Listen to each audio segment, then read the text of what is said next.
Hi good morning. അപ്പോൾ നമ്മുടെ ഇന്നത്തെ റെസിപ്പിയും ഒരു നാടൻ ഒഴിച്ചെറി തന്നെയാണ്. നമ്മുടെ എരിശ്ശേരിയാണ്. മത്തങ്ങ പയർ എരിശ്ശേരിയിലാട്ടോ, കുമ്പളങ്ങ പയർ എരിശ്ശേരിയാണ്. അപ്പോൾ നിങ്ങൾ കുമ്പളങ്ങയും പയറും ചേർത്ത് ഇതുപോലെ എരിശ്ശേരി ഉണ്ടാക്കി നോക്കിയിട്ടില്ലെങ്കിൽ ഉറപ്പായിട്ടും ട്രൈ ചെയ്തോളൂ. മത്തങ്ങ പയർ എരിശ്ശേരിയേക്കാൾ കുറച്ച് വ്യത്യസ്തമായ ടേസ്റ്റാണ്, പക്ഷേ കഴിക്കാൻ നല്ല ടേസ്റ്റി ആയിട്ടുള്ള റെസിപ്പിയാണ്. അപ്പോൾ എങ്ങനെയാണ് നമുക്ക് ഈ എരിശ്ശേരി തയ്യാറാക്കുന്നതെന്ന് നോക്കാം.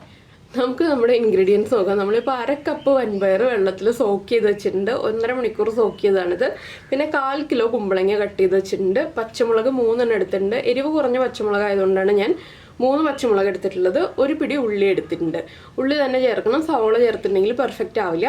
അപ്പോൾ നമുക്ക് ആദ്യം ഇതൊന്ന് കുക്കറിൽ വേവിക്കാൻ വയ്ക്കാം. ഇതിൻ്റെ കൂടെ നമുക്ക് വേണ്ടത് തേങ്ങയാണ്. തേങ്ങ അത്യാവശ്യം ഒരു 1.5 കപ്പ് തേങ്ങ വേണം.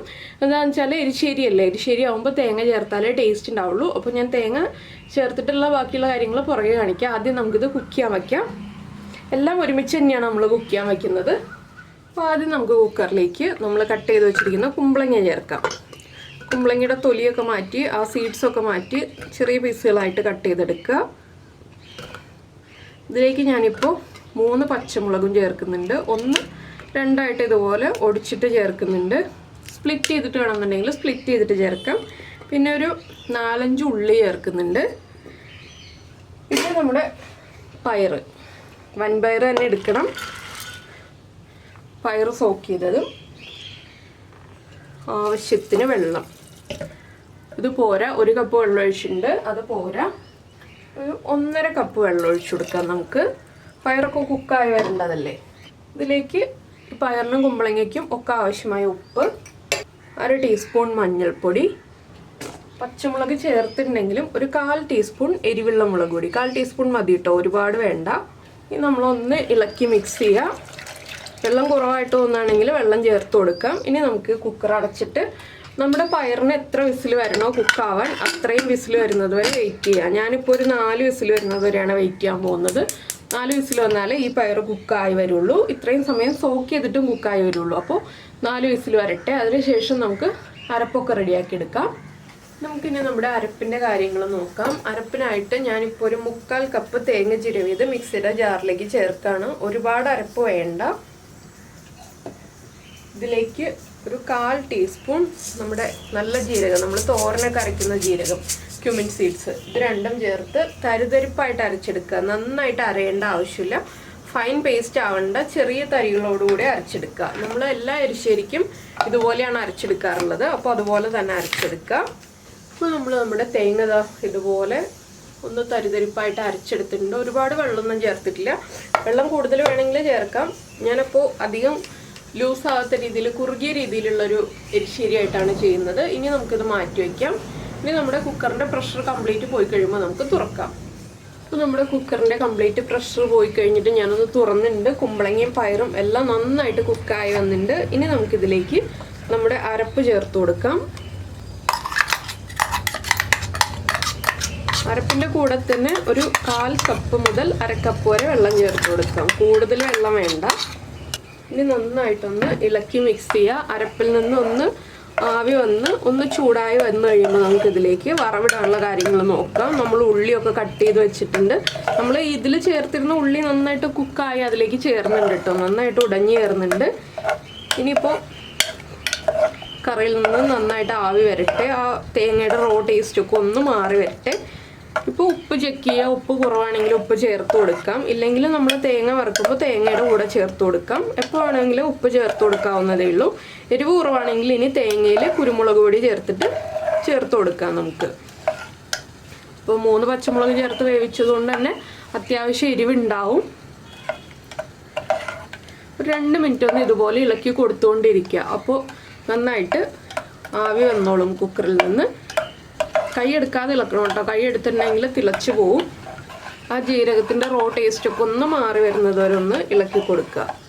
അത്രയേ ഉള്ളൂ. എല്ലാ തേങ്ങ അരച്ച കറികൾക്കും നമ്മൾ ചെയ്യുന്ന സെയിം പ്രോസസ്സ് തന്നെയാണ് ഇതിൽ ചെയ്യുന്നത്.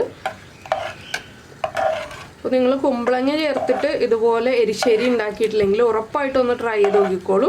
മത്തങ്ങയുടെ ആ ഒരു മധുരമുള്ള എരിശ്ശേരി ആയിരിക്കില്ല, ഇതൊരു എരിവുള്ള എരിശ്ശേരി ആയിരിക്കും എന്നുള്ള വ്യത്യാസമാണ്. കുമ്പളങ്ങ കഷ്ണങ്ങളൊക്കെ നന്നായിട്ട് ഇതുപോലെ ഉടഞ്ഞ് ചേരണം, അപ്പോഴാണ് എരിശ്ശേരിക്ക് ടേസ്റ്റ് ഉണ്ടാവുക. എന്തായാലും നിങ്ങളുടെ കയ്യിൽ ഇപ്പോൾ മത്തങ്ങയില്ല, കുമ്പളങ്ങ മാത്രമേ ഉള്ളൂ എന്നുണ്ടെങ്കിലും എരിശ്ശേരി ഉണ്ടാക്കാം. അപ്പോൾ നമ്മൾ ഉള്ള വെജിറ്റബിൾസ് ഉപയോഗിച്ചിട്ട് പല രീതിയിലുള്ള കറികൾ ഉണ്ടാക്കാൻ ട്രൈ ചെയ്യുകയാണെങ്കിൽ നമുക്ക് വെറൈറ്റി ആയിട്ടുള്ള കറികളൊക്കെ ഉണ്ടാക്കിയെടുക്കാൻ പറ്റും. അപ്പോൾ ഇതൊക്കെ ചോറിൻ്റെ കൂടെ വളരെ നല്ല കോമ്പിനേഷനാണ്. നമ്മുടെ സദ്യയിലാണെങ്കിലും ഉണ്ടാക്കാൻ പറ്റുന്ന, വിഷു സദ്യയിലോ ഓണസദ്യയിലോ ഒക്കെ ഉണ്ടാക്കാൻ പറ്റുന്ന റെസിപ്പികളാണ് കേട്ടോ. അപ്പോൾ ഞാനിപ്പോൾ ഇത് കണ്ടോ നന്നായിട്ട് ആവി വരുന്നുണ്ട്, മാറ്റി വയ്ക്കുകയാണ്. ഇനി നമുക്ക് വേറൊരു ചട്ടി വെച്ചിട്ട് വറവിടാനുള്ള കാര്യങ്ങൾ നോക്കാം. അപ്പോൾ നമ്മൾ വറവിടാനായിട്ട് ഒരു ചട്ടിയിൽ വെളിച്ചെണ്ണ വെച്ചിട്ടുണ്ട്. അതിലേക്ക് നമുക്ക് ആദ്യം 1 ടീസ്പൂൺ കടുക് ചേർത്ത് കൊടുക്കാം. കടുക് ഒന്ന് പൊട്ടി തുടങ്ങട്ടെ. കടുക് പൊട്ടി കഴിയാറാകുമ്പോൾ നമുക്ക് ഇതിലേക്ക് നമ്മൾ കട്ട് ചെയ്ത് വെച്ചിരിക്കുന്ന ഉള്ളി ചേർത്ത് കൊടുക്കാം.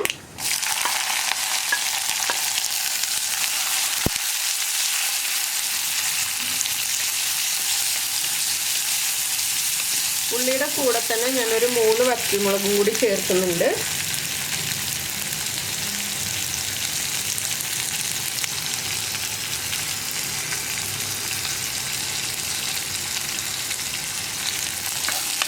ഇനി നമ്മൾ ചേർക്കുന്നത് കറിവേപ്പിലയാണ്.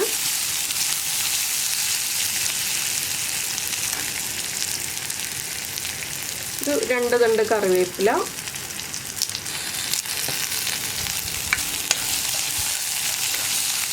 ഉള്ളി ഒന്ന് ലൈറ്റായിട്ട് ബ്രൗൺ ഷെയ്ഡ് ആയി കഴിയുമ്പോൾ നമുക്ക് എടുത്തു വച്ചിരിക്കുന്ന 1/2 കപ്പ് തേങ്ങ ഇതിലേക്ക് ചേർത്ത് കൊടുക്കാം. ഒരുപാടങ്ങ് ഉള്ളി ബ്രൗൺ ആയി പോകണ്ട, ഒന്ന് ലൈറ്റായിട്ട് ബ്രൗൺ ഷെയ്ഡായി വരുമ്പോൾ തേങ്ങ ചേർക്കാം. എന്താണെന്ന് വെച്ചിട്ടുണ്ടെങ്കിൽ ഒരുപാട് ബ്രൗൺ ആയിട്ടുണ്ടെങ്കിൽ പിന്നെ നമ്മുടെ തേങ്ങയും കൂടി കുക്കായി വരുമ്പോൾ വീണ്ടും ഉള്ളിയുടെ കളർ മാറി വരും. അപ്പോൾ ചില എരിശ്ശേരികളിലാണ് നമ്മൾ കുരുമുളക് പൊടി ചേർക്കാറുള്ളത്, ചില എരിശ്ശേരികളിൽ വറുത്തിടുമ്പോൾ കുരുമുളക് പൊടി ചേർക്കാറില്ല. ആ ചില വ്യത്യാസങ്ങളൊക്കെ ഉള്ളൂ കേട്ടോ. പിന്നെ ചില എരിശ്ശേരികളിൽ നമ്മൾ ചെറിയൊരു പീസ് ശർക്കര ചേർക്കാറുണ്ട്, അത് മധുരമുള്ള എരിശ്ശേരികളിലാണ്.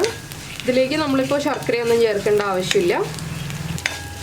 നമ്മുടെ ഉള്ളിയും ഒന്ന് കളർ ചേഞ്ച് ആയി വന്ന് തുടങ്ങുന്നുണ്ട്.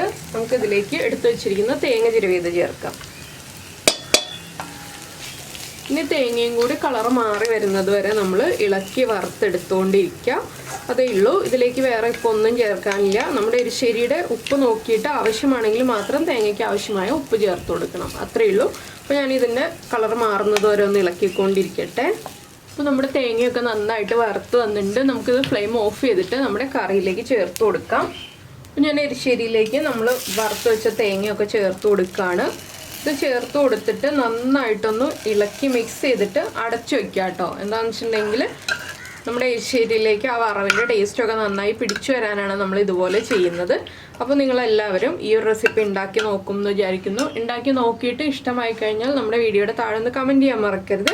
ലാസ്റ്റ് സെർവ് ചെയ്യുമ്പോൾ, നമ്മൾ ചോറിന് സെർവ് ചെയ്യുമ്പോൾ കുറച്ച് തേങ്ങ മാറ്റി വെച്ചിട്ടുണ്ടാവണം, അതൊന്ന് മേളിലിട്ടിട്ട് സെർവ് ചെയ്യാം. അപ്പോൾ ഇതുണ്ടോ കുറുകിയ പാകത്തിലുള്ള എരിശ്ശേരി റെഡി ആയിക്കഴിഞ്ഞു. ഒരുപാട് വെള്ളം പോലെയുള്ള എരിശ്ശേരി അല്ല. അപ്പോൾ നിങ്ങളെല്ലാവരും ട്രൈ നോക്കുമെന്ന് വിചാരിക്കുന്നു. ട്രൈ ചെയ്ത് നോക്കി കഴിഞ്ഞിട്ട് ഇഷ്ടമായി കഴിഞ്ഞാൽ നമ്മുടെ ചാനൽ ആദ്യമായിട്ട് കാണുകയാണെങ്കിൽ, നമ്മുടെ വീഡിയോ പ്രസൻറ്റ് ചെയ്യുന്ന രീതിയൊക്കെ ഇഷ്ടമായി എന്നുണ്ടെങ്കിൽ നമ്മുടെ ചാനലൊന്ന് സബ്സ്ക്രൈബ് ചെയ്ത് സപ്പോർട്ട് ചെയ്യണേ. സബ്സ്ക്രൈബ് ചെയ്യുന്നതിന് ഈ വീഡിയോയുടെ താഴെയുള്ള റെഡ് സബ്സ്ക്രൈബ് ബട്ടൺ ഒന്ന് ക്ലിക്ക് ചെയ്യുക. അതിൻ്റെ റൈറ്റ് സൈഡിലുള്ള ബെല്ലൈക്കണം ക്ലിക്ക് ചെയ്യുക. അപ്പോൾ ഓൾ എന്ന് പറഞ്ഞിട്ടൊരു ഓപ്ഷൻ വരും. ആ ഓളും കൂടി പ്രസ് ചെയ്തിട്ടുണ്ടെങ്കിൽ ഞാൻ എപ്പോഴും വീഡിയോ അപ്ലോഡ് ചെയ്യുമ്പോൾ നിങ്ങൾക്ക് നോട്ടിഫിക്കേഷൻ വരും. അപ്പോൾ എന്തായാലും നമുക്ക് നമ്മുടെ അടുത്ത റെസിപ്പിയുമായിട്ട് അടുത്ത ദിവസം വീണ്ടും കാണാം.